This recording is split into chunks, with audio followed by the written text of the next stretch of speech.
my stuff is like really small, so if you can, you should get closer. So to connect with Bertola, I'm going to start talking about the Viking period, because I have a Viking background, as many of you here. And in connection to innovation, the Vikings were very innovative. They traveled all around the globe using a navigation system that we still cannot understand. Unfortunately, I don't have an image of it, but it's like a wooden thing and a thread, and it's like we can't really, the archaeologists haven't really figured out how they managed to navigate so far with those boats that were in wood. Something that one of the reasons we know they traveled so far is because, connected to the economical perspective, because we find a lot of silver hoards in Sweden, for example, with Arabic coins. And what's funny with those Arabic coins is that they were not used as coins. This is a replica, not an original. It has a hole in it. It has been used as an amulet, as jewelry. Another interesting thing is that they kind of cut the coins in parts and weight them on a scale.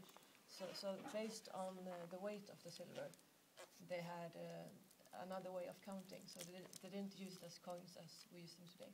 So I think that's kind of interesting, because I like how people use things in different ways than they were supposed to be used for. And that's very much connected to the DIY movement. And all of this is a way of creative thinking and also seeing things with new eyes and also using what you have. Like this is from the Stone Age, it's from Denmark. Probably you've all seen flint stone axes. So you kind of take what you have, and this looks really simple, but I've actually tried to do flint smithing, and it's really hard. It takes so much time. It can take like 5 to 10 years to learn how to do like a bigger axe. So it's not as easy as you think. And I've found stuff like this sometimes when I walk on the beach. Not in flint. I found like obsidian, and I have this small. I can show you later. I have it in my jacket.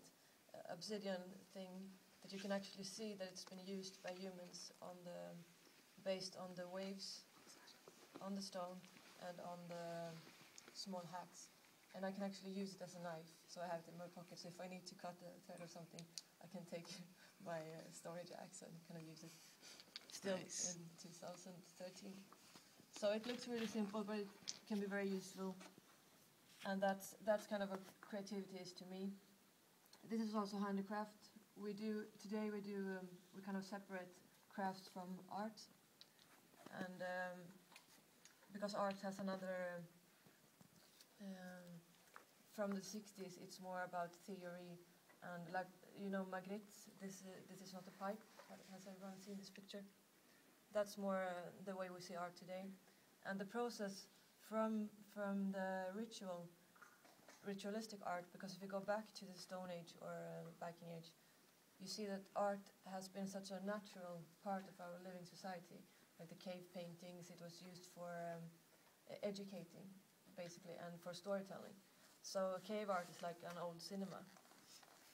I'm jumping a bit when I talk. That's because my head is like internet, It's so you have to keep human head.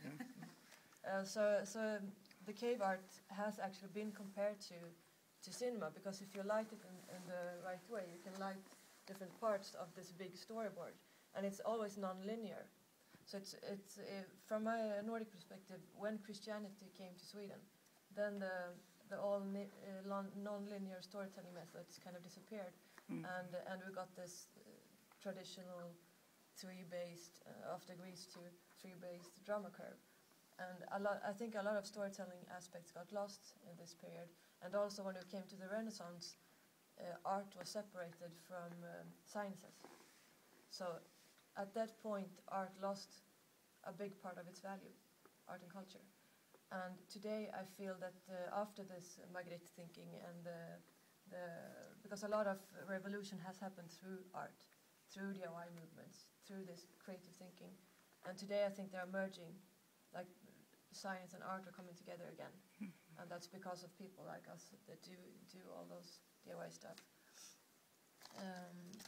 Yeah, so I think the future of creativity is storytelling, as Bertola said. This is a gaming piece from the Viking period. It's the replica from a board game. So games is something that I feel are really interesting when it comes to storytelling, because they still have the non-linear architecture compared to, for example, film, because I'm from the film industry myself. So I think game is kind of it brings forward this creative thinking that we've had since the Stone Age, because it's such a complex structure, and you can use it for learning. So it can be like the mechanics can be used to develop our minds, to make different perspectives meet, and if we can nurture this from the kindergarten period and on, I think we can make people more motivated. I've been talking with Bertola about motivation, because motivation is a big problem. For example, in Bergsjön, when you talk to young people, that people are not really motivated. They don't have this driving force. People are so used to getting an incitament for everything you do. Like if I do my homework, I can play on the computer, or I can get some candy or whatever.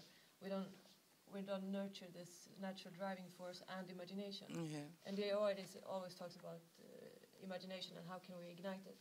And I think that starts in education and respecting everyone as an individual and promoting their interest, and also giving this driving force and motivation to try other things.